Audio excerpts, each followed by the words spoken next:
Muy bien amigos, bienvenidos a un podcast más, un podcast especial. Tenemos acá un crack que no sé si sea primo mío o yo creo que su familia es ascendente de familiares mía, o sea, esos fueron los que llegaron a Latinoamérica, por ahí algún abuelo o bisabuelo.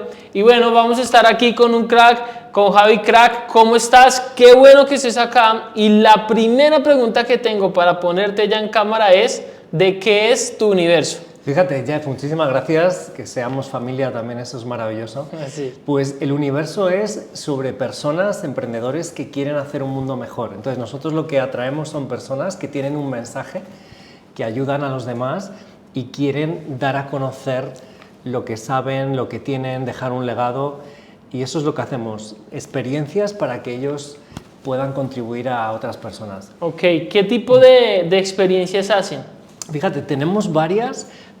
Una de ellas con la que llevamos bastante tiempo es emprendedores que quieren sacar esa obra de su corazón, ese libro, que llevan ahí tiempo queriéndolo hacer realidad y entonces pues es como, wow, lo lanzamos y hacemos que lo saquen de su corazón, ¿no? Es como que le impulsamos a materializarlo. A materializarlo. Muy bien, ¿cuántas personas has ayudado? ¿Cuántos autores? Porque tú le dices autor, ¿no? Sí, autores, ¿no?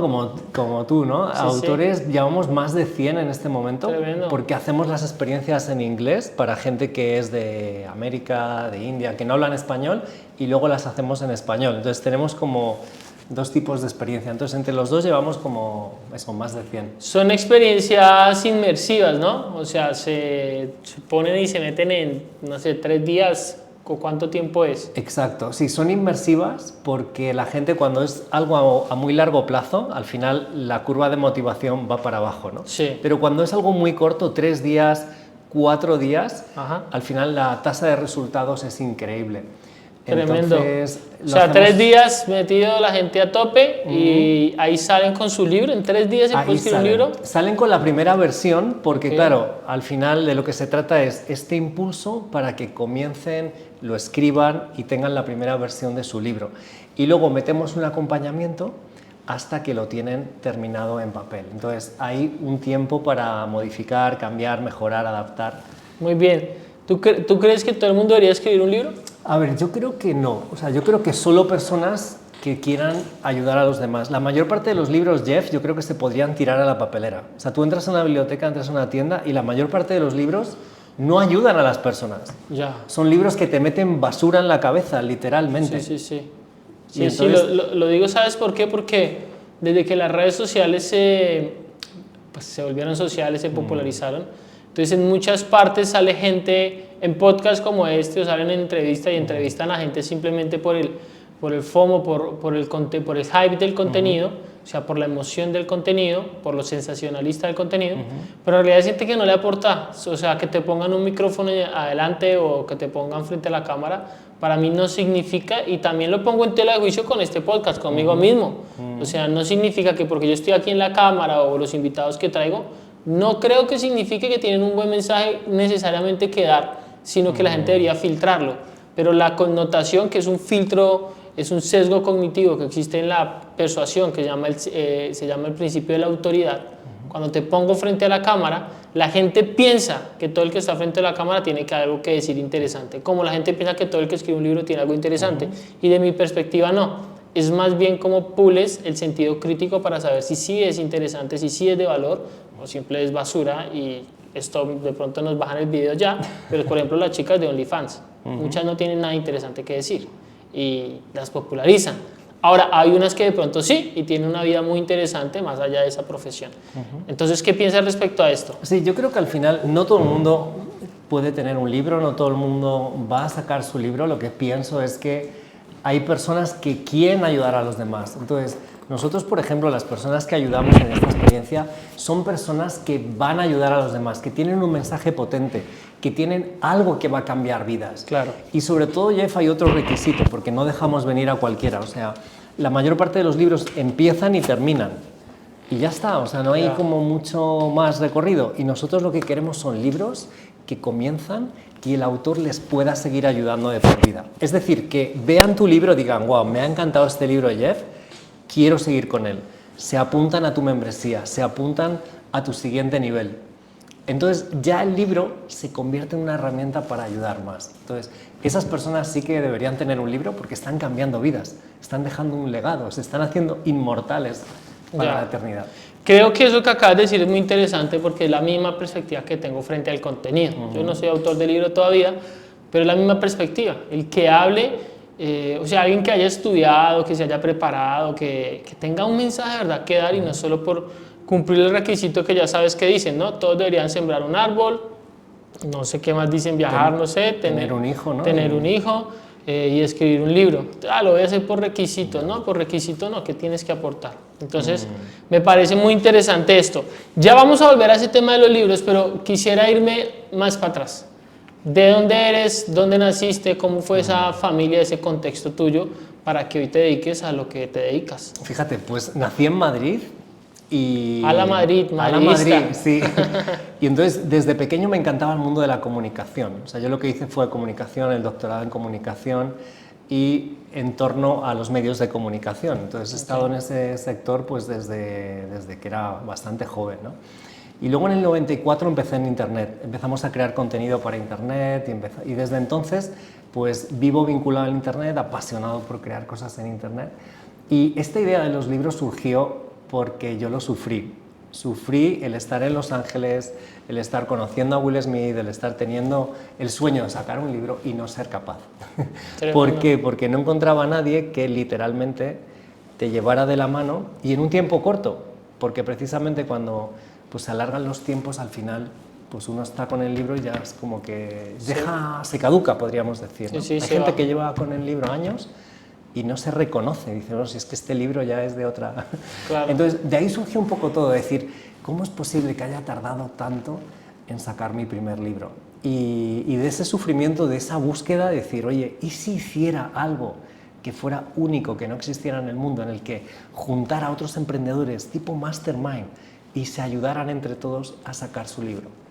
Y así fue, lo probamos, Hotmart le encantó la idea, nos dejó su edificio, su oficina en Madrid, literalmente, y ahí fue donde empezó la magia. Ahí hicimos la primera edición hace 8 años, a día de hoy, y desde entonces hemos visto que sigue cambiando vidas. Entonces, así fue, es un poco resumida la Muy bien, la historia. Quiero irme un poquito más al detalle.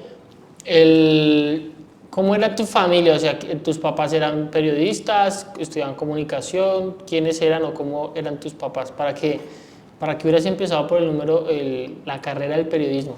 Fíjate, yo creo que mis papás no se dedicaban a eso, pero yo creo que lo que me llevó al mundo de la comunicación es que me costaba muchísimo comunicarme. ¿Desde pequeño? Desde pequeño tenía esas dificultades de decir las cosas, de que me entiendan, de que no me entiendan, ¿sabes? Y entonces trataba de buscar, oye, ¿cómo podría comunicarme mejor? ¿Tú de pequeño sentías que la gente no te entendía? Sí, o sea, era como me sentía un incomprendido, un bicho raro, una oveja negra, como le quieras llamar, muchas formas porque desde pequeño ya monté una tienda, cuando tenía 6 años tenía mi negocio en el barrio, ¿sabes? Desde pequeño compré real estate sin que mis padres se enteraran, ¿sabes? Porque no me iban a dejar comprar. ¿Desde pequeño? ¿Cuántos años es desde pequeño que comprar real estate? O sea, a los 10, o sea, al borde de la barrera legal. O sea, ¿Ah, sí? Sí. No recuerdo la fecha exactamente, pero bueno, un vecino me acompañó, fue una plaza de garaje, o sea, no es que fuera aquí... Sí, pero compraste una plaza de garaje siendo tan joven, pero tiremos un poquito para atrás que me gusta conocer el origen de la gente.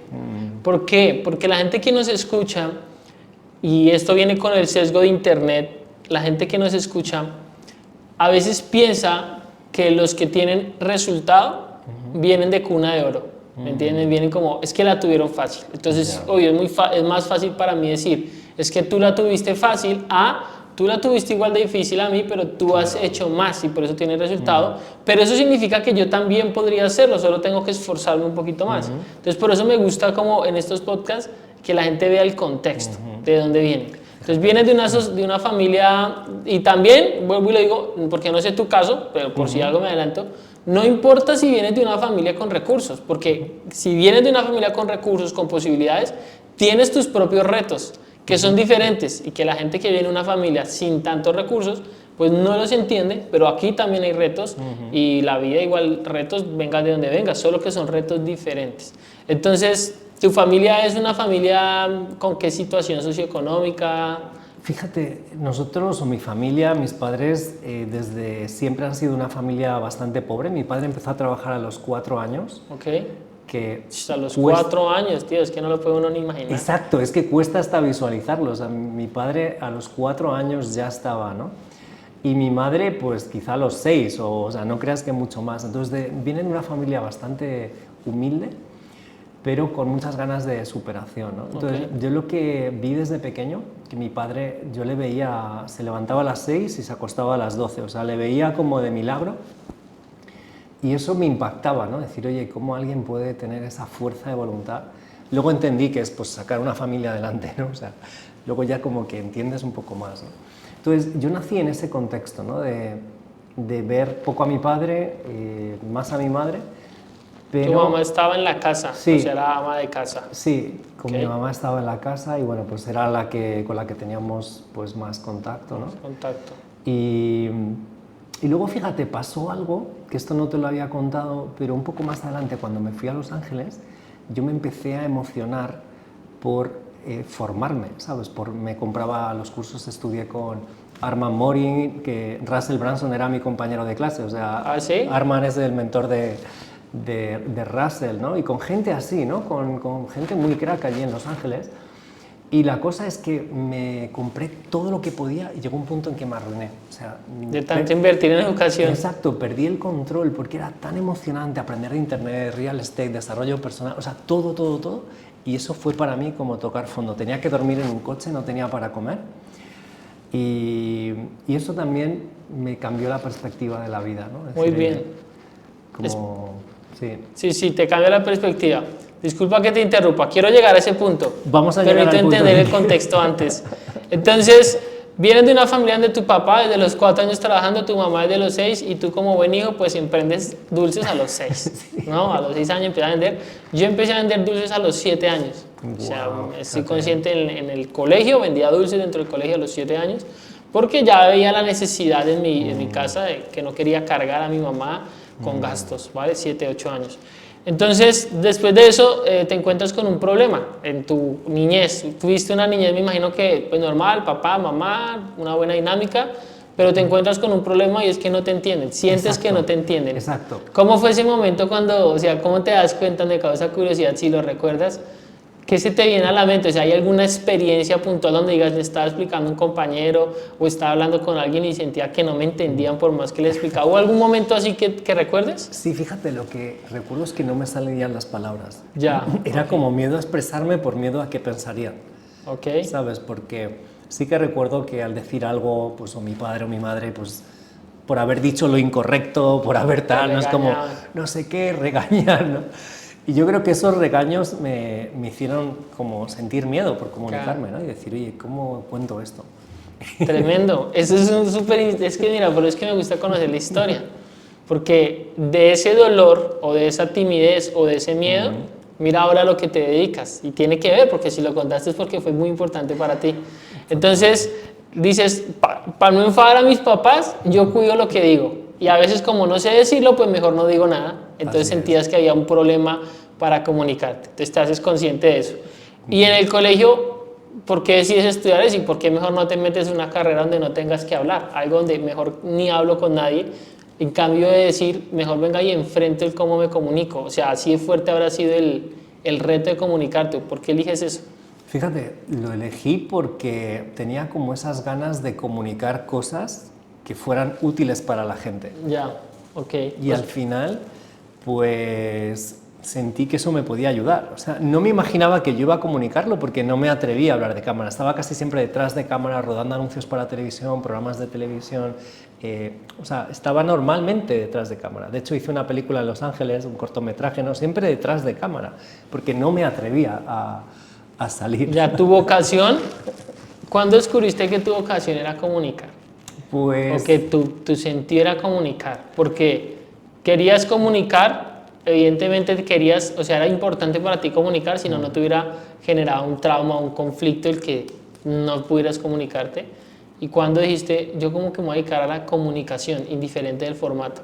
Fíjate, yo diría que también fue en la adolescencia, empecé en la radio, yo creo que fue a los 12 o 13 o por ahí. Ya ¿Radio estaba, del colegio o algo radio así? de la ciudad, ahí en ¿Ah, sí? Madrid, sí, colaborando, o sea, no estaba al micrófono, ¿sabes? Pero estaba apoyando, ¿Y ¿no? cómo llega un niño de 12 años a la radio? Pues llamando y, Tío, oye, quiero ir a a visitaros. los 12 quiero-". años. Sí, 12, 13, 13, por ahí. 14 sí. ya. Pero bueno, a los 15 estaba en ambulancias, ¿sabes? Estaba sacando gente que se había muerto, que se había estrellado, ¿sabes? Yo tenía 15 añitos, ¿no? Pero Ya, o sea, la mentalidad de tu papá y de tu mamá de trabajar desde pequeño, la tenías ya en las venas desde pequeño, voy a sí, hacerla. exacto, la edad daba un poco igual, ¿no? Era como, oye, pues creo que esto es importante, pues voy a ayudar con esto, ¿no? Entonces a los 12 años llamas ¿qué? Canales de radio, cadenas radiales, Radio, y sí. dicen yo quiero colaborar, y te dicen es otra época diferente a la de ahora. Sí, es otra Te dice época. chaval, ven para acá y ¿qué Chaval, vente a hacías? visitar, era visitar y oye, ayudar, al final pues te dejaban controlar los mandos, o sea, era un poco como, yo creo que les daba como, oye, mira qué tierno, ¿no? Que Ternura, llegaba claro. este chavalillo por aquí, ¿no? Y entonces veías eso y en ese momento te empezó a gustar, Sí. o sea, ese mundo. Dijiste, "Ah, mira qué guay, que aquí la gente puede hablar, sus papás no les pegan, no los regañan por hablar y Exacto, comunican". sí. Y ahí como que fue tu primer amor con la comunicación. Ahí empezó y ya desde pequeño iba haciendo vídeos, documentales, películas y sobre todo de temas interesantes. Hice uno sobre el cerebro, Sí, te hablo de que tenía, yo qué sé, 13 años o así, fue o sea, recuerdo con los compañeros que estaba, o sea, cosas que yo digo, es que esto creo que es interesante, ¿no? ya. Entonces, fue esas ganas como decir, oye, alguien está haciendo algo útil, hay que darlo a conocer. Ya. ¿Sabes? Era como esa ilusión por, chicos, enteraros de esto, fíjate lo que está Ya, pasando, ¿no? eres un comunicador nato. Entonces haces eso, bueno, trabajas en el mundo de la ambulancia, que no sé ni cómo resultas en la Voluntario, ambulancia. eso fue voluntariado, ¿eh? Ya, O sea, sí, o sea, ahí surgió porque tuve un accidente, me iba con la bici y me atropelló un coche ya. y me llevaron en la ambulancia, entonces me trataron tan bien y no me pasó nada, fue como un milagro que dije, chicos, se llamaba Sonia la persona que me ayudó. atendió, que hace poco la saludé y dije, Sonia, gracias, ¿no? Y han pasado como casi 40, bueno, unos 40 años y al final estaba tan agradecido que dije, oye, ¿cómo apoyo yo a esto? ¿no? Y entonces a los pocos días ya estaba ahí entrenándome para ir a la ambulancia y luego en la ambulancia y no sé qué. Tremendo. Tío. Y entonces lo coges ahí y ¿qué haces después del colegio? ¿Estudias en una universidad en España o te vas Sí. a Los Ángeles o cómo es ese proceso? Primero en España y luego me fui a Los Ángeles. ¿Qué estudiaste en España? Hice periodismo y comunicación. Ok. Empecé periodismo, que luego lo conecté con comunicación, pero a la vez en paralelo estaba trabajando. O sea, yo antes de empezar la carrera ya estaba trabajando, creando contenido, produciendo. ¿Y dónde creas contenido? Porque es que, oye, tú ahorita dices crear contenido, pero pues crear contenido lo entendemos ahorita en las redes, esto es crear contenido, pero Claro. hace 40 o 35 años, ¿qué es crear contenido? Pues estábamos creando contenido para Internet. En aquella época, en el 94, que fue cuando empecé a crear contenido para Internet, pues ya estábamos creando ahí... O sea, antes de la universidad era eso. Eso fue antes de la universidad. ¿Y exacto. qué creías contenido para internet? ¿Qué escribías? Porque era más que todo blogs, videos casi no había. Estábamos en la parte de video, porque estábamos ahí creando la televisión interactiva. O sea, en España estábamos haciendo lo que se llamaba Imagenio, que luego salió Movistar. ¿no? ¿Y qué hacías ahí? Y entonces ¿Cuál ahí era tu rol? Mi rol era producir el contenido audiovisual. Pero ¿qué? O sea, explícanos más porque para ti, por ejemplo, es normal, pero eso no es normal. O sea, tío, estamos hablando de 35 años. Sí, a ver... O sea, ¿cuál era tu rol? Crear contenido, pero eras director, eras productor, eras comunicador, eras periodista, eras camarógrafo, eras presentador. Detrás de cámaras siempre. Hasta ese punto todavía no me atrevía a salir en cámara. Entonces teníamos material para meter en internet. En España se llamaba Infovía en aquella época. Ok. Te hablo del 94, que ya había gente que tenía internet. Ok. Pero no era lo normal. Ya, ¿y creabas videos? Creábamos documentales? videos, sí, videos para la plataforma, videos sobre Infovía. ¿Pero eras como noticias o reportaje o Era como qué como- tipo de contenido? Es que Mira, no me queda claro. Había contenidos en los que salía una persona que hablaba de ocio, otra que hablaba de noticias, o sea, eran como prototipos, pero que ya lo estábamos sacando a internet, ¿no? Ya. Entonces, fue como muy revolucionario, Jeff. Es difícil de como que la mente lo capte porque suena como de otra galaxia, ¿no? porque era el internet de... ¿sabes? Sí, sí, sí. ¿Y tu rol ahí era ser periodista o eras ayudante? Porque igual eras muy joven, tendrías 17 años, según 18 entiendo. tenía. Entonces, ¿tu rol qué era? ¿Ayudabas a lo que tocara o tenías un rol puntual diferente? Sobre todo era como producirlo. A mí me pasaban el material y era como crearlo, editarlo para que estuviera listo para emisión, ¿no? Que era o sea, no era una emisión en directo porque se subía en on demand, ¿no? Bajo demanda. Ok, Sí. entonces de ahí estudias periodismo y comunicación, Sí. te apasiona el tema, ya estás en el campo de juego, tienes la fortuna, porque es una fortuna que podías trabajar antes de estudiar esa carrera, ya estabas trabajando en ese mundo, que igual en ese mundo todavía internet era un experimento, ¿no? Es como, los locos aquí, hay que estar en internet, hagamos algo para no quedarnos, pero no es como vamos a romperla acá, ¿no? La televisión sigue estando muy fuerte. Y entonces decides, después, ¿al cuánto tiempo decides irte a Los Ángeles? ¿A qué te vas? ¿Por qué te vas? Fíjate, ¿Qué circunstancias te buena vas? pregunta. O sea, las circunstancias en las que me voy es por el tema del doctorado. O sea, aquí en paralelo, por lo que empecé a hacer eso y todo, es porque yo en paralelo estaba todo el día tomando cursos. O sea, me apuntaba a un curso de realización de televisión, me iba a Televisión Española, me fui a estudiar con Coppola. Coppola es otro de mis maestros que hizo, no sé si te suena, Francis Ford Coppola hizo Apocalipsis Now. Bueno, es un director de cine, ¿no? Ok. Entonces, estaba en ese mundo aprendiendo todo el rato. Por eso salían estas oportunidades. Y entonces, cuando empecé el doctorado, pues me fui a California, a la UCLA, a terminarlo, a hacerlo. Y allí fue cuando producí esta película que... Espérate, ¿qué estudiaste en California? Es un máster en la Escuela de Cine y de Televisión. Un máster en cine y televisión, ¿así se llama? ¿Máster en cine y televisión? Se llamaba Latin American, como estudios latinoamericanos enfocados a la educación, el cine y el internet. O sea, era la escuela de cine que estábamos con el multimedia y tal. ¿Cómo te pagaste ese viaje? Porque es atravesar el continente. Pues fíjate, fue la Complutense en la que estudiaba, me dio una beca para hacerlo. Ya, son detalles que hay que contar. Y claro, pero me fui del trabajo. ¿Renunciaste? Exacto, renuncié al que llevaba desde el 94 y les conté, dije, chicos, mira, me voy a Los Ángeles. Es un sueño desde que entré, además, en el 94, no sé por qué me surgió ese sueño. Dije, me veo en Los Ángeles, no sé por qué. Y mira, y surgió. Y allí me cambió la vida esa experiencia, Ya. la verdad. Entonces haces el máster y en el máster donde empiezas a estudiar en Los Ángeles, terminas haciendo un documental. ¿O qué haces allá? ¿Qué es lo que, ¿era como el proyecto de grado o algo así? ¿O porque terminas trabajando en algo? Fíjate qué película era sobre la comunicación precisamente, Jeff. Okay. Sobre esa espinita que todavía tenía, se llama Speak to Me. Y te confieso un secreto y es que no me atreví a estrenarla.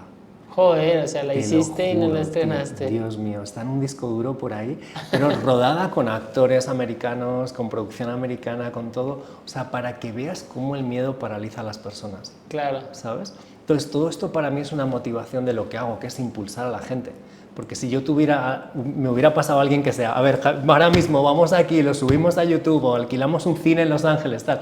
Pero a veces cuando no tienes a alguien que te impulsa así, claro, la mente es como, uy, casi mejor no lo digo y se queda en un disco duro por ahí. Claro, lo más fácil es no exponerse porque si no te exponen no hay crítica, no hay rechazo, pero tampoco hay halagos, tampoco hay premios, tampoco hay reconocimiento, tampoco hay satisfacción. Ya. En ese proceso, hablaste ahorita de Will Smith y hablaste de otras personas. ¿Cuánto duraste en Los Ángeles? Estuve 4 años. 4 años, estudiando y trabajando, me imagino que varios proyectos. Sí, sí, sí. ¿Y qué haces con Will Smith o qué haces con personajes, historias de ahí? Fíjate, las historias más interesantes, o sea, conocer a Will fue de lo más interesante. ¿Cómo fue eso? Al príncipe del rap. El príncipe, ¿no? ¿Sabes qué? El príncipe de Belén. Es una persona tan humilde, ¿no? De decir, oye, estar ahí con él como pues, contigo, ¿no? Abrazarnos, ¿sabes? Estar como si fuera una persona normal, ¿no? ¿Pero qué estaban haciendo? Pues él estaba presentando una película, entonces nos conocimos ahí en la presentación de su película y bueno, para mí fue una inspiración poder hablar con él y ver que es alguien tan inspirador, tan motivador y tan sencillo. Okay. Nada de, hey, que soy Will Smith, sino, a ver, Javi, ¿qué pasa? Tal. Y eso, la verdad que es muy bonito. Muy bien. ¿Y Russell, cuando hablas de Russell, estudiaste en el mismo lugar con Russell o claro, cómo así? Russell, nuestro mentor Arman Morin, empezamos a estudiar con él alrededor del 2007. Entonces con Russell hemos compartido clases con Armand en su evento que se llama Big Seminar, bueno, se llamaba lo que hacía Armand, y desde ahí nos conocimos. Lo que pasa que, bueno, pues ha pasado tiempo y Russell, pues, es un crack, la verdad. Claro. Es un... Muy bien, entonces, estás ahí en Los Ángeles, ya estamos hablando del año 2000, cuando Eso te fue vienes. desde el 2005 al 2009. La Ya, etapa en Los sí, Ángeles. 15 años. Entonces estás en Los Ángeles, terminas tu estudio, haces un par de proyectos y te devuelves para España. Estando en Los Ángeles creé unas experiencias que se llamaban comovendermas.com, que era algo único en España, donde se montaba un evento sobre marketing digital. Ok. ¿Vale? Entonces traíamos gente muy top en aquel momento y bueno, fue increíble. Porque ¿Pero un evento online o presencial? Ya. Presencial, donde se trataba pues qué estaba surgiendo en aquel momento, ¿no? Que ha pasado tiempo. Y en aquella época era un poco raro, ¿no? La gente era como, a ver, ¿qué me estás contando? ¿Qué es esto del digital marketing, marketing digital? O sea, era como... Pero bueno, me gusta hacer cosas que son disruptivas, ¿sabes? Que la gente no hace y que llaman como que ayudan a la gente. Es lo que más me motiva. Salía la gente de ahí con resultados, con vídeos hechos, ya, ¿sabes? Haciendo su video marketing, con sus canales de YouTube, o sea, estábamos vendiendo un webinar en aquella época, 2008, 2009, ¿sabes? Ya. Con gente comprando en el webinar en directo, ¿no? En vivo. En vivo. Pero también lo hacían presencial. Y lo hacíamos, o sea, si me refiero a los webinars de venta del evento. Ah, ya. El evento de comovendermas.com eran presenciales. ¿Y cómo hacías los webinars en ese entonces? Pues ¿En qué era con plataforma? GoToWebinar. Ya. GoToWebinar sigue existiendo, Sí, sí. pero se la ha comido Zoom. Zoom o Webinar Jam también. Webinar Jam. Y Webinar Jam, la verdad que también Mike Filsen, que es otra de las personas con la que Russell también hemos ido al crucero de marketing que hace. Ok. Entonces yo creo que Jeff me ha ayudado mucho, estar en eventos, ¿sabes? Es donde... Rodearte de gente que está en el juego. Sí, es súper potente, ¿no? El estar en sitios así. Muy bien, entonces estás en Los Ángeles, dices voy a sacar un proyecto para emprender porque tenías tu venita de emprendedor, habías hecho tu proyecto y queriendo emprender haces el cómo vender online, desde allá lo empiezas a vender acá, desde allá lo vendes acá, sí. porque ¿cómo llegas al mundo del marketing digital como ventas? Porque tú estabas en comunicación, en producción, en cine o en televisión. Sí. ¿Y cómo llegas al mundo del marketing digital? Es que está súper conectado realmente porque es comunicar y es comunicar a través de internet. ¿Te apareció un anuncio? ¿Te invitaron? ¿Cómo fue? Sobre todo fue Armand cuando le conocí, Armand Morin, cuando vi el potencial que tenía, porque había empezado en internet hacía tiempo, había generado ingresos por internet, pero no lo había como llevado al siguiente nivel. De explicarlo, de enseñarlo. De explicarlo y sobre todo, o sea, no es que yo lo enseñara, sino que traía expertos que enseñaban eso, ¿sabes? Pero o sea, ¿cómo te enteraste del mundo? O sea, ¿viste a Armand? ¿Lo viste? Armand Morin, ¿Cómo sí, lo conociste? le conocí en un evento que se organizó allí en Los Ángeles y entonces era sobre, pues esto, nuevas cosas, nuevas fórmulas de ingresos y porque me encantaba. O sea, tú estabas allá buscando cómo ganarte la vida. ¿Cómo ganar dinero? Bueno, sí, estaba viendo cómo se puede mejorar la vida de la gente, ¿no? Cómo se puede explorar cosas y Armand, pues, contó lo que estaba haciendo, ¿no?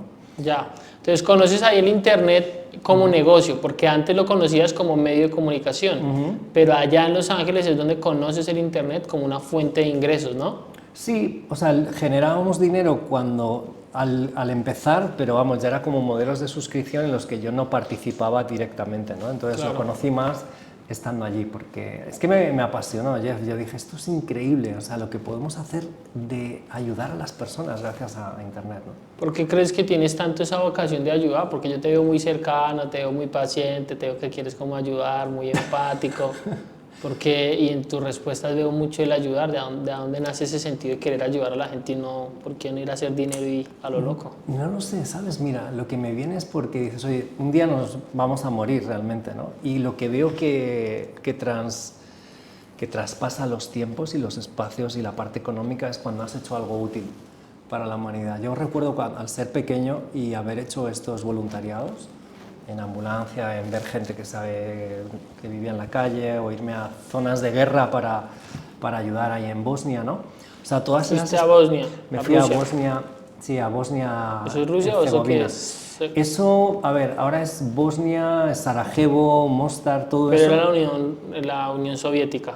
En aquella época estaba todo un poco revuelto, la verdad que Ya. Y te fuiste allá a hacer nos voluntariado. fuimos allí 46 personas a hacer voluntariado, ¿no? O sea, y no sé, como que va dentro de mí, como que es de sentido común ayudar, ¿no? O sea, al final te sientes muy bien cuando ayudas Para a ti es gente, de ¿no? sentido común, pero no es sentido común ayudar.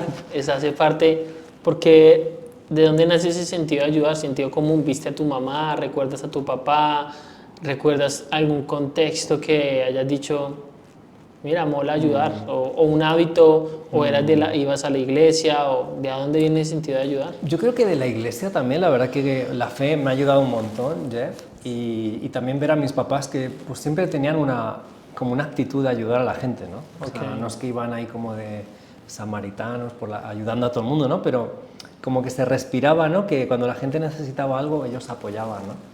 Ya. Y yo creo que eso me hizo ver la vida como de otra forma, ¿no? ¿Qué piensas respecto al dinero? Yo creo que el dinero es una herramienta, es como, pues oye, un bolígrafo, ¿no? O sea, un móvil, ¿no? Es algo que nos ayuda a entendernos mejor, a intercambiar cosas. Creo que es una bendición. O sea, hay gente que lo ve pues, de diferentes formas y yo creo que al final nos ayuda a intercambiar productos, servicios, ¿no? Es que veo en tus respuestas, y obviamente esto no es una entrevista para contratarte ni corcharte ni nada, simplemente que me gusta escuchar lo que piensa la gente, porque justo hablábamos con Carolina Angarita, que había venido a un podcast, y ella dio una opinión política respecto a algo. Y entonces me dijo, ¿será que la quitamos? Yo le dije, pues yo no edito, pero si quieres la quito, le digo, no pasa nada. Pero le dije, ¿sabes qué creo, Caro? Que la gente tiene que acostumbrarse a escuchar puntos de vista. Y tienen que acostumbrarse a escuchar puntos de vista sin necesidad de convencer y sin necesidad de juzgar, de criticar, de maldecir, a menos de que sea algo que tú sientas que está siendo descabellado en el aspecto de, o sea, quiero poner una bomba aquí, no, ¿qué te pasa? ¿Me entiendes? Pero el resto son opiniones, posturas políticas respecto al dinero, respecto a la religión. Y cuando la gente o las personas comenzamos a ser conscientes de que hay seres humanos que piensan diferente y que eso no los hace malas personas por pensar diferente frente a temas que no tienen una implicación, vuelvo y digo, en la vida, o sea, de vida o muerte, pues está bien y está bien escucharlas, y cuando yo las puedo escuchar, pues creo que el mundo sería mejor, porque entonces los partidos políticos harían esto: política, hablar, debatir, pero no matarse, no pelearse, no familias separarse porque uno piensa de una manera u otra. Entonces por eso hago todas estas preguntas, porque me interesa saber cómo piensas, y más porque sea por generar debate o algo así contigo, es porque te siento y te percibo desde otra perspectiva. Entonces, piensas respecto al dinero, ¿no tienes hambre de hacer dinero, ganas de hacer dinero? A ver, yo creo que el dinero al final se traduce en lo que has ayudado a la gente. O sea, Ok. claro que me encanta porque siento que puede ayudar mucho, ¿no? O sea, yo al he tenido gente que ha necesitado obras o proyectos que he podido apoyar. Ya. Y cuando no he tenido para comer y he tenido que dormir en un coche, y gente, influencer, gente súper buena me ha estafado, me ha engañado, me ha dejado en la ruina, pues veo la gran diferencia de que es no tener para comer y poder comer, ¿no? Okay. Entonces, por eso mi visión es, oye, es como un regalo que se nos da por ayudar a que las personas mejoren su vida, ¿no? Una recompensa, y a medida entre más impacto tienes, evidentemente más dinero vas a ganar, y está bien sentirlo y recibirlo, y también administrarlo y entregarlo y ayudar también, ¿no? Entre más tienes, Exacto. ojalá más ayudes. Muy bien, Javi, entonces te vienes desde Los Ángeles, empiezas a trabajar allá la idea de negocios online, pero ya se te acababa la estadía, así que tenías que venirte de nuevo a España, me imagino, o decidiste venir, o podías haberte quedado allá si Me podía querías. haber quedado porque tenía una visa de profesor visitante en la UCLA, en la UCLA. Fuiste profesor. Estuve ahí colaborando, dando seminarios, dando clases y Ya, tal. tío. Entonces, o sea, me podía haber quedado, pero sentí que tenía que volver. Y además, este proyecto, lo que ocurrió es que en ese año, mucha gente, en 2009, cuando nació ese proyecto, mucha gente la estaban echando en España, ¿no? Por la crisis inmobiliaria y todo lo que pasó en el Exacto, mundo. las repercusiones de allí, ¿no? Entonces sentí que digo, mira, yo he aprendido todo esto, me he arruinado en Los Ángeles para aprender todo esto.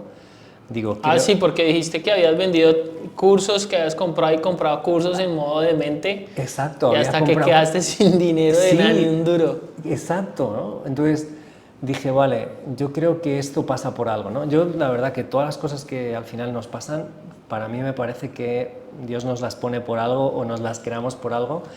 y me gusta la frase de lo que sucede conviene, ¿no? Lo que te sucede es como lo que más te conviene. Ah, bueno, esa frase, lo que sucede conviene. Y entonces sentí esas ganas, miré ese dominio y digo, a ver, cómo vendermas.com me parece demasiado bueno para que esté libre, ¿no? Pero, oye, estaba libre. ¿Cómo vender más.com? ¿Todavía lo tienes? Supongo exacto, que sí. Todavía lo tengo. Tío.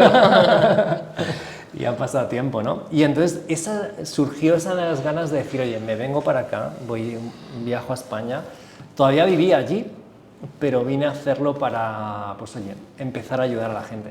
Y eso duró años, porque a la gente les servía tanto, ¿sabes? Descubrían cosas que, claro, yo le adelantaba el futuro con lo que estaba pasando, ¿no? Normalmente las empresas se hunden rápido, la gente que venía a hacer ese evento es como que les iba mucho mejor. Claro. Y que yo sepa, todos o casi todos siguen funcionando y les va bien, ¿no? O sea, tú cogiste, creaste el concepto, compraste el dominio, un dominio ganadorcísimo, empiezas a vender ese evento virtualmente, Exacto. Es lo que entiendo, Vía con webinars, vendes el evento de cómo vender online, cómo vender más, o sea, para que la gente aprenda el mundo del marketing digital, estamos hablando hace 15 años. 16 ya, sí. Ya, ibas a hacer el evento aquí en España. Exacto, Entonces lo vendiste desde allá y viajaste para hacer el evento. Exacto, el día antes llegué para dar el evento. El día antes del evento vienes, llegas acá. Exacto. Y haces el evento donde tú lo organizabas, pero tú habías invitado speakers o profesionales que estaban en el juego a que enseñaran. Exacto. Yo daba una parte, o sea, yo tengo que reconocer, a mí me gustan los valores de transparencia, honestidad, o sea, yo lógicamente no iba a dar todo el evento, ¿vale? Claro. Porque prefería dar la parte que sentía que podía aportar y traer a gente crack a dar las otras partes, ¿no? Y luego ahí al final del evento les vendía un mastermind, ¿vale? Así que, bueno, o sea, siempre lo vendía, era como sold out porque les hacía una oferta irresistible. ¿Cuál era la oferta? Pues era un mastermind pues con la gente que venía, o sea, de los que pues, un porcentaje siempre se queda fuera y un porcentaje, ¿no? Y era un acompañamiento, estar 6 meses juntos en los que hacíamos que su negocio pues, le fuera pues, mejor aplicando todo esto del marketing online. Tío, eso ahorita suena muy normal, ahorita lo vemos en el día a día, pero eso hace 15 años era una auténtica locura. Sí, exacto. O sea, ¿quién estaba pensando en eso? Hace 15 años, para que la gente se ponga en contexto, hace 15 años Facebook solo llevaba 3 años en Latam, por ejemplo. O sea, Facebook era básicamente nueva, porque yo me acuerdo que Facebook llegara en el 2006, 2007, 2005 a Latinoamérica. En el 2009 llevaba 2 años, obviamente había tenido un crecimiento exponencial, pero todavía no podíamos hablar de vender o de ganar dinero en Internet como se conoce hoy en día. O sea, eran pioneros los que hacían eso. Entonces, ¿crees que fuiste uno de los pioneros en España en traer ese tipo de información porque la trajiste de los gringos? Yo creo que sí, Jeff. La verdad que con honestidad y humildad me parece que sí. Pero porque lo mamé allí, o sea, en 2005 estaba en la universidad, entonces Harvard, la de Mark, nos invitaba solo a los que estábamos en dominio edu. O sea, antes no podías tener una cuenta en Facebook si no tenías ucla.edu, ¿no? O berkeley.edu, o sea, tenía que ser una cuenta educativa la que... Era así, era solo por invitación, solo cuentas de educación, era muy restringido en 2005. Pero claro, entonces empezamos a mamar eso. O sea, tú creaste una cuenta de Facebook probablemente antes que el 99% de la gente en España. Totalmente, claro, pero más que nada por la cercanía. Por el contexto. Porque es que éramos vecinos de Mark, estaba todo cerca y era como, vale, Facebook, que lo ha creado aquí en los vecinos pues nos abríamos una cuenta, ¿no? Entonces ya en 2005 teníamos ahí nuestra cuenta, ¿no? Pero por vivir ahí, o sea, fue suerte, ¿no? Podríamos decir, la suerte hay que crearla, buscarla y luego el de arriba es como que te ayuda, ¿no? Y entonces creas la cuenta en Facebook y empiezas a entender mucho más el mundo digital. O sea, estás en todo el contexto del mundo digital en realidad. Claro. Pues básicamente explota en Estados Unidos. Exacto. Entonces sí que yo creo que ser uno de los pioneros, la verdad que aquí en España, porque mi vocación era, oye chicos, mira lo que está pasando aquí, vamos a aprovechar todo lo bueno que viene de esta gente, ¿no? Entonces vienes acá, haces el evento y dices, pues me voy a quedar acá haciéndolo porque este negocio fue rentable, pues a qué me devuelvo allá si ya, pues allá estoy bien, pero estoy guerreando, a veces me quedo obsesionado de tanto invertir en educación, invertías mucho en educación y decides o eliges quedarte aquí para vivir de los negocios online. Claro, eso a mí me encantó, o sea, no solo porque fue rentable este primer evento, sino porque... El impacto. El impacto. O sea, a mí lo que me emociona, yo sigo en contacto con gente después de 2005, han pasado a fecha de la grabación de hoy como 16 años, o sea, seguimos en contacto. Antes de ayer me traje a una de las ponencias, a una de esas, o sea, hay mucha amistad. ¿Por qué? Porque el impacto que sacaban en sus vidas, y a mí eso es lo que me motiva.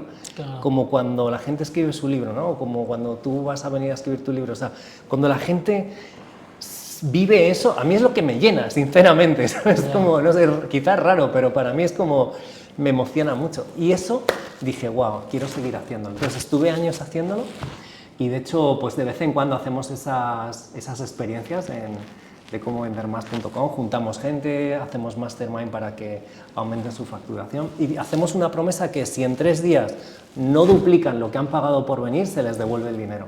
Tremendo, tío. Cosas, o sea, me encanta crear cosas que no he visto nunca, ¿sabes? Que no han existido, ¿sabes? Yo en ningún mastermind en Estados Unidos, empezamos en 2005 a hacerlo, 2009 fue cuando lo vendí, pero desde el 2005 ya estaba organizándolos, practicándolos, los ofrecíamos con Meetup, que ahora es muy conocido aquí, pero... Y me gusta hacer este tipo de cosas que son un poco... Sí, novedosas, disruptivas. Diferentes, ¿no? Ok, entonces presentas la oferta, haces las ofertas y empiezas a vivir de ese producto. ¿Por qué más haces en simultáneo? ¿Pierdes fuerza en eso? ¿Qué pasa? En simultáneo lo que estaba dando era clase en la universidad, que o sea, me empezó a gustar mucho el mundo de la educación y de hecho sigo de profesor en la universidad. ¿Sí? Y me encanta, también por eso, por el impacto que ves en la gente, ¿no? O sea, es como... y ver en los chicos, ¿no? ¿Qué materia dictas? Estoy dando comunicación. En una universidad aquí en España. Estoy dando aquí en España, sí. Y normalmente estoy siempre en varias escuelas de negocio, varias universidades. Es algo que me encanta, ¿sabes? Porque, bueno...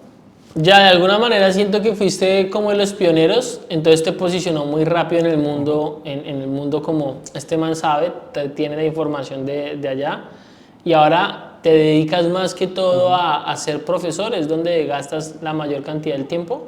Profesor y también a crear estas experiencias, ¿sabes? Claro. De que la gente saque su libro, de que salgan en televisión, el tema de los masterminds. Ahora estoy creando un club de padres, que ya te contaré, ¿no? Para padres emprendedores, ¿sabes? Que se llama CEO Parents Club.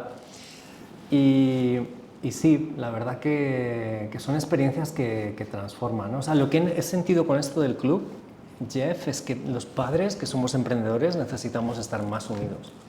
Ok. ¿Sabes? Entonces... Pero cuéntame, bueno... Haces toda esta parte, dejas de hacer un poquito lo de vender más, o sea, ahora lo sigues haciendo, pero ya más esporádico. Más esporádico, sí. Haces un negocio, en ese momento empiezas a ser profesor o pasa algo en el intermedio entre esto y ser profesor, o te llaman y te dicen, queremos que seas profesor de aquí, o cómo es. Vale. Porque igual eres profesor no solo por eso, eres profesor porque tienes un doctorado en comunicación, o sea, eres una persona muy estudiada y muy preparada en ese tema. Sí, o sea, empecé a ser profe en el 91. ¿Vale? Okay. O sea, ya de pequeño, yo tenía 15 años, ya me empezaron a proponer dar clases, ¿sabes? Ya. Entonces, lo que pasa es que me daba bastante vergüenza, ¿vale? Ya. Pero poco a poco, pues, empecé ya como más habitual, ¿no? Y de hecho, casi siempre he estado vinculado al mundo de la educación. He tenido algún tiempo de descanso, pero siempre me gusta estar en alguna universidad, en alguna escuela de negocio. Y de hecho, cuando estaba enseñando en UCLA, gente de España vivía allí y me decían, oye, vente para dar una ponencia aquí, ¿no? O sea, eso me sorprendió mucho, Jeff, porque, ¿sabes? No me imaginaba, pero te tiraba mucho el marketing digital, o sea, interesaba mucho aquí. Ya. Te invitaban de allá acá a dar ponencias. Exacto, me llamaban a Los Ángeles, me decían, oye, vente aquí a entrenarnos. O sea, eso... A mí me llamaba la atención porque nunca me lo hubiera imaginado, ¿no? Claro. Que gente de gobierno o empresas, ¿sabes? Que me sorprendía, oye, mira, te mandamos los billetes, te pagamos tu conferencia, pum, pum, pum. Y yo era como, wow, si estoy aprendiendo aquí realmente, ¿no? Claro. Pero al final siempre estamos aprendiendo, la verdad. Sí, sí, sí. Muy bien, entonces te dedicas a ser profesor, pero sigues con el emprendimiento. ¿En qué momento nace lo de los libros? Y ahorita ya nos hablas de lo de los CEOs y los padres. Nace en 2017. Después de haber sacado mis libros y haber dicho, wow, me ha costado un montón, qué vergüenza. Ya. haber tardado tanto, ¿no? Y perder muchas oportunidades, Jeff, porque pues, se te cierra la puerta de los medios cuando no eres un autor, de las conferencias, o sea, no es tan fácil que te encarguen conferencias sin salir en televisión y podcast. Entonces, ahí fue cuando dije, oye, creo que hay más personas que quieren sacar su libro, simplemente necesitan ese impulso, ese acompañamiento, esa guía, ese paso a paso, ese mastermind de gente que quiere lo mismo. Y así fue, así lo sacamos en 2017. Y empezaste a invitar a la gente, exalumnos, y vamos para adelante, vamos a sacar sus libros. Amigos, gente que no conocía, que vienen recomendados por otro, y desde entonces lo estamos haciendo, y la verdad que muy bien. Muy bien, dime 3 aprendizajes que has tenido después de 8 años sacando libros. Mira, al final, el aprendizaje número 1 es que hay que elegir muy bien a la gente que aceptamos a vivir la experiencia. Ok. Porque no todo el mundo quiere escribir un libro para ayudar. Hay gente que quiere escribir un libro de ficción, contando traumas, dramas y tal, y entonces eso no lo aceptamos. Entonces, aprendizaje número 1, filtrar bien con qué persona quieres trabajar para asegurarte de que quiere ayudar a los demás. Gracias a Dios, casi todo el mundo ha sido así, ¿no? De gente que hace libros para ayudar. Y aprendizaje número 2, que casi todo el mundo tiene en su corazón ganas de contar algo, de dejar un legado, de hacerse inmortal, de que el día que no estén, wow, que su libro esté en manos de la gente. El otro día, en un sueño, Dios me mandó un mensaje, tío, muy fuerte, ¿eh? ¿Qué te dijo? Me propuso un anuncio para redes, te lo juro, nunca me había pasado. Y me dice, mira, tío, o sea, muy visual, ¿no? Me mandó la foto de una tumba, o sea, ya me dio hasta los gráficos hechos, ¿no? Digo, Dios, A pedírselos, te dio el prompt y todo para pedírselo a ChatGPT. prácticamente. Y fue una tumba con un cartel que ponía, quería haber escrito mi libro y dejar un legado. Y fue como, wow, qué potente, ¿no? Entonces, ese es el segundo aprendizaje, ¿no? Que hay mucha gente que quiere hacerlo y que no encuentra quien le guíe para hacerlo, ¿no? Okay. Y el tercer aprendizaje es que es muy gratificante cuando has hecho algo que ayuda a los demás. Okay. ¿Vale? Recuerdo, por ejemplo, Julieta Romero, que ha estado por aquí, de cómo su libro, bueno, por aquí me refiero, o sea, que es una de las personas que es muy conocida en su sector, ¿no? Cómo su libro le ha ayudado a cambiar vidas a personas, cómo su libro le ha ayudado a atraer más clientes para su negocio, ¿no? Claro. Entonces, al final ese es otro aprendizaje, que siempre es bueno que nuestros libros ayuden y tengan algo más detrás, que vean tu libro y digan, wow, Jeff, quiero seguir contigo, ¿qué tienes, no? Que sigan comprando. Entonces, esas 3 claves me parece que son súper buenas. Ok, ¿cuánto debería ser la duración estándar de un libro? Mira, yo creo que si es muy largo se puede aburrir la gente, y si es muy corto, decía Gracián que lo bueno si breve 2 veces bueno, ¿no? O sea, si puedes leer algo corto, en torno a 100 páginas es un libro muy atractivo, que sales en los podcasts. Yo no me he traído mis libros, ¿no? Pero si sales en los podcasts o en televisión son muy atractivos, o sea, no son libros que no se ven, ni son libros horribles, sino que es una medida perfecta. ¿100 páginas en o 100 hojas? En torno a 100 páginas. Ya, 100 páginas, o sea, 100, 200 hojas, sí. Sí, como, o sea, eso sería, y se ve muy bien. No, 100 hojas, 200 páginas, ¿no? Son en total de texto del escritor en torno a 100, 120. Ya, ok. Listo. Y esa duración verás que te queda muy bien y te sientes muy bien porque es fácil de transportar, es atractivo. Es muy... Hay una metodología para escribir libros, hay una estructura para escribir libros, o hay 1000 metodologías, o ¿cómo lo ves? Fíjate, yo creo que hay diferentes. ¿Sí? La que hacemos y la que vas a vivir dentro de poco va a ser como muy de la mano, ¿vale? O sea, hay gente que me dice, no, pues me apunta a un curso que es ver vídeos y ponerte a hacer tú las cosas. O sea, yo he probado eso y a la mayor parte de la gente no le funciona ponerse a ver vídeos por su cuenta. La metodología que usamos es estar en vivo todo el rato con la gente. Vale, es una experiencia de la mano, cada uno en su casa, donde sea. Hay una especie, hay un protocolo, hay un código de honor. O sea, hay una metodología súper estudiada en todos estos años en los que la gente que la sigue lo consigue, escribe, publica su libro y se convierte en bestseller. y además le abre la puerta a los medios de comunicación, de los podcasts y le trae clientes. Entonces, esta metodología es lo que llamamos el Publish Author Intensive, que es, en español le llamamos la experiencia de tulibroen3días.com, porque bueno, pues es el nombre que tiene en este tiempo, pero es esa metodología, ¿no? De ir de la mano hasta que lo terminas. O sea, tú cuando entres en la experiencia, ¿vale? O sea, de ahí ya no sales hasta que lo hayas terminado, ¿vale? Claro. Básicamente, ¿no? Lógicamente la persona tiene que colaborar, ¿sabes? Claro, hay que poner su parte. Y ahí va otra pregunta para meternos a un campo un poquito más filosófico. ¿Qué piensas de los autores ahora con la IA? Vale, fíjate, nosotros no usamos la IA para escribir el libro. Lo que pienso de los autores que hacen un libro con IA es que no son autores. Ya. Simplemente le han dado ahí al chat GPT o a la Al IA Gemini o cualquiera. y le ha dicho que le escriba un libro. A mí, si ellos dicen que lo ha escrito la IA, me parece honesto, ¿sabes? Decir, oye, este libro, en lugar de el autor quien sea, que ponga autor ChatGPT o quien sea. Ahí me parece bien porque es honesto, ¿no? Entonces, lo que pienso es que es bueno ser de verdad. Si tú estás en un podcast, en un medio de comunicación, no has escrito tu libro y la periodista o el periodista te dice, oye, tu libro lo ha escrito ChatGPT, ¿verdad? Si tú mientes, se va a notar. O sea, se va a notar porque tu mente, tu cara hace microgestos que indican que estás mintiendo. Entonces, yo por eso nuestra metodología no la usamos para escribir. Sí, por supuesto, para probar si quieres títulos, para probar diferentes partes del libro, pero no como tal para que el libro lo escriba un robot, porque tus emociones, lo que tú has vivido es único. Y no hay IA que consiga trasladar lo que Jeff ha vivido en su vida, todos los sentimientos, emociones, aprendizajes. No hay robot que pueda ponerlo, ¿no? ¿Cuál crees que es el futuro entonces de los autores cuando cada vez la IA es más evolucionada? Yo puedo entrenar la IA metiéndole toda mi información, toda mi cabeza se la puedo meter a una IA y basado en esa información que me saque libros, así como escribe correos, así como escribe anuncios. Al final hablo un poco mi lenguaje, entiendo que no metes mi emoción, pero habla mi lenguaje. ¿Basado en eso crees que hay futuro en los escritores de libros, en los autores de libros?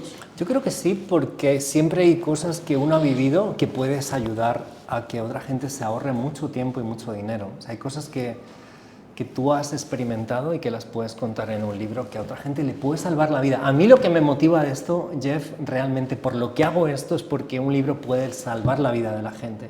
Claro. Y de hecho la salva. Hay personas que están a punto de quitarse la vida y de repente están con tu libro, con el libro de alguien y leen una frase, leen algo que le vuelve la esperanza a la vida, ¿sabes? Claro. Entonces, para mí esa es una supermotivación, porque sé que es así. Sé que hay gente que dice, tu libro me ha salvado la vida, tu libro me ha cambiado la vida, tu libro ha hecho que tal. Entonces, eso es lo que siento que, por lo que veo que hay futuro ahí y que es bueno que estemos aportando a las personas, porque hay gente que le encanta el libro, formato audio, texto, el papel, el que sea, ¿no? Entonces es una forma de llegar a su corazón. Ya, ¿se puede vivir de escribir libros hoy en día? Se puede vivir de escribir libros. El porcentaje de personas que viven de eso lo hacen normalmente cuando tienen algo detrás, es decir, un libro va acompañado de algo más, un programa, una mentoría, una formación, sesiones de coaching, retiros, experiencias, todo eso. ¿Por qué? Porque sinceramente el libro, los márgenes de ganancia no son tantos, claro, pero es una barrera de entrada muy pequeña que cualquiera dice, oye, pues ayer estaba en una tienda, vi un libro que me resonó y me lo compré, ¿sabes? Con nada que pensar porque es como económico, sí, 10 ¿no? euros, 5 euros. Sobre la respiración y... Exacto, costó 10,95. Entonces, es como... Pero claro, casi ningún libro, de hecho este que te estoy contando, es que no ofrecen nada detrás. Claro, no están diseñados, o sea... Pero la respuesta es, ¿se puede ir de libros? No. Puede ir. Para mí la respuesta es, no del libro, pero sí a través del libro, que Exacto. Es diferente, ¿no? O sea, no te vas a hacer millonario vendiendo libros, es muy complejo ahora con el mundo en el que estamos, o sea, Exacto. no hay un... ¿Entiendes? No vas a vender 100 millones de copias de un libro, o sea, puede que sí haya alguien, pero es uno dentro de miles y miles y miles. Exacto. Entonces la respuesta es, no puedes vivir vendiendo libros, pero sí a través del libro, porque entiendo que el libro lo ves como una herramienta de autoridad, por lo que dices de los podcasts, el canal de televisión, esta es una persona que tiene algo que contarle al mundo. Claro. Y después del libro generar una estrategia de marketing, que es lo que veo que tú explicas. Si quieres explícanos un poquito Sí. cómo es la estrategia desde el libro a dónde. Claro, mira, fíjate Jeff, o sea, cuando empecemos con tu libro, o sea, es decir, vale, Jeff, ¿qué quieres comunicar y qué va a venir detrás? Okay. Vale, entonces la estrategia es pensar cómo vas a cambiar la vida a la gente al final de tu viaje, podríamos decir, y echamos la vista atrás a decir, oye, ¿qué otras experiencias tienes? Oye, una mentoría con Jeff, me lo estoy inventando, ¿vale? Que nadie diga, ay, Javier ha dicho que tiene Jeff una, a lo mejor en lugar de una mentoría es un retiro de, o sea, Sí. sustituyan los nombres con lo que sea. Y llega al punto que es el libro. Entonces, hacemos esa visión retrospectiva de ese funnel, si quieres, que tienes para ayudar al principio. Y entonces la estrategia es, básicamente, atraer al cliente que vas a ayudar más con el libro, que es el mismo al que tú quieres atraer en tu mentoría, programa, membresía, lo que corresponde. Ok, es como si fuera lo que se conoce en marketing como el lead magnet. Entonces Exacto. Lo que pasa es que la diferencia es que en este caso normalmente lo pagan, ¿vale? Aunque a veces se puede dar el libro gratis, tampoco es un gran problema. Y se le puede llamar esto un imán de clientes, un lead magnet, que lo que hace es como conocerte más, decir, wow, me ha encantado el libro de Jeff, qué increíble. Y encima tiene más cosas que está haciendo. ya. ¿Vale? El problema probablemente después de conocer tu reto de 3 días, o sea, que alguien lo conozca, no va a ser escribir el libro, porque tú haces que lo escriban en 3 días, la base, y luego lo pulan. El problema es cómo hago que la gente lo compre. Ustedes, ¿cómo hacen que la gente compre tantos libros? Claro, o sea, normalmente la gente que viene, que solo aceptamos personas que ya tienen, pues, primero un negocio, o sea, no viene normalmente nadie que no tenga un negocio, y normalmente ya tienen su comunidad. ¿vale? Entonces, son personas que su comunidad o le han pedido el libro, o están esperándolo, o saben que sería importante, entonces, esa parte es la que suele ocurrir, ¿no? Y entonces nosotros cuando les enseñamos a ser bestsellers, a que lo conviertan en que sea etiquetado por Amazon como número 1, es pues siguiendo estos parámetros y que ya tengan una comunidad detrás, ¿vale? O sea, si alguien pues no tiene ni un solo cliente, pues normalmente no le decimos que esto le vaya a ayudar. Esto es para personas que tengan ya algo para hacer un impacto. Para dar, ¿no? Ok. Muy bien, entonces la gente que quiera aprender a escribir el libro, pues pueden, si ya tiene una comunidad, pueden hacerlo. Y si no, pues también creo que pueden empezar con la parte de su marca personal para que puedan posicionarse para llegar a ustedes, ¿no? Marca posicional, personal, comunidad y luego mensaje. Cuéntanos, para ir terminando, ¿cuál es lo que dices de que los emprendedores necesitamos acompañamiento, lo de los padres, lo de los CEOs? ¿Cómo es ese proyecto? Fíjate, ¿Y por qué nace? Nace, Jeff, porque o sea, yo siento que como padres emprendedores que queremos lo mejor para nuestros hijos, a veces no sabemos bien, hablo en primera persona, de cómo gestionar la vida personal, profesional, ¿no? Cómo poner límites a una cosa, cómo educar bien al hijo en los valores, en nuestro caso, pues valores bíblicos, ¿no? Valores con, oye, pues con cierto criterio, ¿no? Y digo, creo que no soy el único que le gustaría estar en una comunidad, ¿vale? Donde nos ayudamos a ser mejores padres, oye, ¿qué le pasa a tu hijo? Oye, mira esto. No te preocupes, mira, alguien en la comunidad ya ha pasado por eso y te va a ayudar, ¿vale? Entonces, es vivir en compañía. Muchas veces la vida del emprendedor es solitaria, Sí. y la combinación de padre y emprendedor suele ser un poco bicho raro, ¿no? Oveja negra, como a ver tú, ¿a qué te dedicas realmente, ¿no? Entonces, mi corazón me ha dicho que sería importante el unirnos, ¿no? El unir personas que quieran hacer esto. Y que sean CEOs de empresas o emprendedores. Exacto, que sean dueños de negocio, que pues se den cuenta de que el dinero y el negocio no es lo más importante, sino que es la familia y el negocio y el dinero como pues un medio, ¿no? Como una extensión para ayudar, ¿no? Entonces suena un poco filosófico, pero de verdad siento, por ejemplo, hablando con mi esposa, sentía que teníamos que tener un taller en el que ellos aprendan, por ejemplo, a cantar o a montar un negocio, o a hacer cosas útiles, hacer voluntariado juntos, Los niños, en familia. dices. Sí, los niños y los padres, o sea, son experiencias compartidas, Ya. ¿sabes? Donde, por ejemplo, yo pues he venido con mi peque por aquí, ¿no? Que la has conocido, Sí. pero muchas veces pues los padres no saben qué hacer con él o con su hija, ¿no? Porque, oye, pues vienen a un sitio, es solo para emprendedores, donde se quiera, ¿no? Entonces creo que hay que humanizar esta parte de hacer experiencias compartidas. ¿Eres cristiano? Soy creyente, soy cristiano y... O sea, ¿eres cristiano de cristiano protestante o cristiano católico? Bueno, católico, Creo que acá ¿no? lo llaman diferente. Sí, aquí ¿no? le llaman diferente, ¿no? Pero al Acá final es es cristiano católico. creer que, pues, que Dios nos ha creado y que estamos aquí para, pues, oye, ayudarnos y que la vida, pues al final entre todos es mejor unidos que separados, ¿no? Hay una posición de la iglesia y un versículo malinterpretado que dice que es más fácil pasar un camello por el ojo de una aguja que un rico en el reino de los cielos. Cuando entras en el mundo digital hay mucha abundancia, hay mucho dinero, empiezas a ver cifras que parecen loquísimas, no sé, si haces un webinar, probablemente como los que hacías, y te compran 20 personas un producto de 5.000, hiciste $100.000 aparentemente en una semana. ¿Tuviste alguna vez problema con eso, el generar ingresos y con tus principios o tus creencias, o más bien vienes de una escuela bíblica o cristiana que pensaba diferente? Yo creo que al final la experiencia en Los Ángeles me hizo llegar a ese punto de verlo diferente, ¿sabes? Al principio yo no, como que había algo ahí que no acababa de encajar, pero el hecho de estar en Los Ángeles y arruinarme, después nació lo que le llamaba la salud financiera, la gimnasia financiera, ¿no? Que fue este libro que saqué, que se convirtió en el más vendido en el mundo. Entonces, ¿Sacaste un libro que llamaba La salud financiera? Gimnasia financiera. Ya, ¿qué enseñabas ahí? Enseñaba, bueno, estas cosas que me comentas, ¿no? De que el dinero al final, pues, oye, es una extensión y que no hay que verlo como algo pues, que está mal, ¿no? Que nos tenemos que avergonzar, ¿no? Y varios principios ahí que son muy, muy potentes, ¿no? Entonces, sin duda, me ayudó mucho el haber hecho ese cambio y verlo de esta nueva manera que al final es un reflejo de lo que ayudamos, ¿no? Eso está muy poderoso. El dinero para mí es una lupa.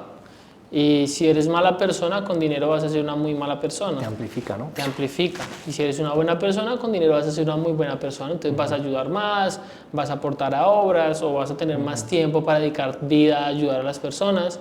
Y es un paradigma que tenemos en Latinoamérica, pero sé que en España también, de esto, de que parece que el dinero fuera malo y que fuera una lucha de poderes y entonces de alguna manera lo rechazas. Es verdad, sinceramente me ayudó un montón, no sé si te suena Los secretos de la mente millonaria. Sí. Con Hart Fecker estuve trabajando personalmente con él en su equipo, era el único coach de dinero que tenía Hart en su equipo, ¿no? Entonces, pues la suerte de trabajar con él y haber aprendido con él, ¿sabes? También eso me hizo, ¿sabes? Como... Cambiar la mentalidad. Sí, me ayudó un montón, porque justo él decía eso, ¿no? Que el dinero amplifica lo que eres, ¿no? Y tiene frases así que son muy... Por eso me he acordado de él ahora que has dicho, ah, mira, esto mi mentor me decía, o con Robert, ¿no? Cuando estuve con Robert, el de Padre Rico, Padre Pobre, Robert ¿no? Kiyosaki. Que también me mentorizó ahí en Los Ángeles, ¿no? O sea, al final, estar con ellos es como que te hace cambiar el paradigma, ¿no? Y ver las cosas de otra forma, ¿no? ¿Qué pasa cuando te vas a Los Ángeles y ya con esta termino? Te vas a Los Ángeles, te rodeas de toda esta gente crack, veo que has estado con muchos referentes y ya entiendo cuando dices que invertí mucho dinero en formación, empezaste a estar con toda esta gente en formación y vuelves a la realidad española, donde la gente piensa diferente, va en contra de esa cultura. ¿Cómo fue ese choque cultural? Mira, fue un choque fuerte, Jeff. La verdad que no perdí la esperanza de que al final aquí la gente, hay mucha gente que se queja, pero hay mucha gente que es proactiva. Entonces yo sigo manteniendo la fe en esto, ¿no? Y la gente que vamos atrayendo al final es gente que ve la solución, que ve la luz al final del túnel, ¿no? Okay. Y fue un choque, pero me quedo con esta parte, ¿no? Con decir, oye, muchos aquí queremos lo mejor para el otro, muchos aquí nos ayudamos, muchos aquí queremos colaborar, queremos crecer. Entonces me quedo con esta parte, con decir, oye, pues está genial, está importante el idioma español, pero aún así lo hemos sacado las experiencias en inglés, porque la verdad que ahí veo que hay otra filosofía también, ¿eh? Okay. O sea, hay más como, oye, venga, ¿cómo te ayudo? ¿Cómo tal? ¿No? O sea, aquí también, pero no todo el mundo. Entonces, mi experiencia con Anglo, con el idioma inglés, es como, es otra energía, es otra más, hablamos más de alianzas estratégicas que aquí. O sea, sientes que aquí en este mercado es muy de cada uno haga lo suyo, de no cooperar, de guardarse secretos, o qué ves que podría la gente cambiar para que como sociedad fuera mejor. Mira, pues mejor en ese aspecto, porque sí. hay otros aspectos en los cuales es Mira, bueno, ¿no? lo que veo que podemos cambiar es de pensar en, oye, uno mismo, en contribuir, oye, promocionar el evento, este evento, oye, veniros al evento de tal, no sé qué, no sé cuánto, o sea, dar a conocer otras cosas. ¿Cómo vendermas.com funcionó? Porque desde el día 1 se llenó por alianzas estratégicas, 2009. Ya. ¿Pero por qué? Porque yo las veía en el mercado anglo ya como de fábrica, o sea, estaba allí, llevaba 4 años, entonces Claro. no podía pensar de otra forma que no fueran alianza estratégica y compartir. Y hicimos algo que no había hecho nadie en la historia, que es, la gente mandaba clientes al evento y cobraban su comisión antes del evento, aunque hubiera una garantía de devolución. Ya. Es decir, es dar. Entonces, yo creo que la alianza estratégica al final es increíble cómo funciona, ¿no? Y de hecho, eso fue lo que hizo que funcionara, ¿no? Y que siga funcionando ahora más periódicamente, ¿no? Pero que Muy siga, bien. ¿no? Pues muy bien, Javi, tenemos muchas cosas que hablar, me parece muy chévere. Cuéntanos, ¿cuántos libros has escrito? Yo personalmente he escrito 2, más la tesis doctoral, o sea, podríamos decir que 3. Que lo que hemos ayudado es a más de 100 personas, porque yo me he dado cuenta que mi talento, el que Dios me ha dado, es impulsar a la gente. Ya. ¿Vale? Y por eso me encanta hacer cosas en las que pueda impulsarles y puedan conseguir. ¿De qué son tus libros? El primero se llama Gimnasia Financiera, Sí. ¿vale? Y el segundo se llama Cómo vender más.com. Ya, basado en el libro, ok. Sí, ¿Y, sí. ¿Y la tesis doctoral de qué fue? De comunicación en redes sociales en celebrities. Entonces analicé las mayores celebrities que había en aquella época y bueno, de eso fue. Tremendo. Sí. Pues bueno, amigo, un último mensaje que le quieras decir, porque sé que tienes que bajar ahorita y no quiero ahí como correrme el tiempo. Último mensaje que quieras darle a la gente que nos está escuchando, algo que quieras decirle para terminar, como un mensaje que quisieras dejar. Yo lo que les diría es que al final vamos a estar aquí unos días, unos años, y entonces que vivamos la vida teniendo en cuenta eso. Tengo un amigo que se puso un reloj con el tiempo que le queda de vida. Entonces el reloj, en lugar de ir para adelante, va para atrás con lo que le queda, ¿no? Entonces yo creo que si vivimos con esa perspectiva de que estamos aquí para dar, para aportar, para que la gente le vaya mejor, al final, no sé, decía, creo que era Madre Teresa, que te sientes mejor al dar que al recibir, ¿no? Es como... Entonces yo les diría esto, que demos más, que nos impulsemos más, que si vas por la calle vayas bendiciendo a la gente, deseándole lo mejor. Yo a veces hago este ejercicio, salgo a la calle y a cada persona le deseo lo mejor en mi corazón, ¿sabes? No se lo voy diciendo, porque dirían qué le pasa, ¿no?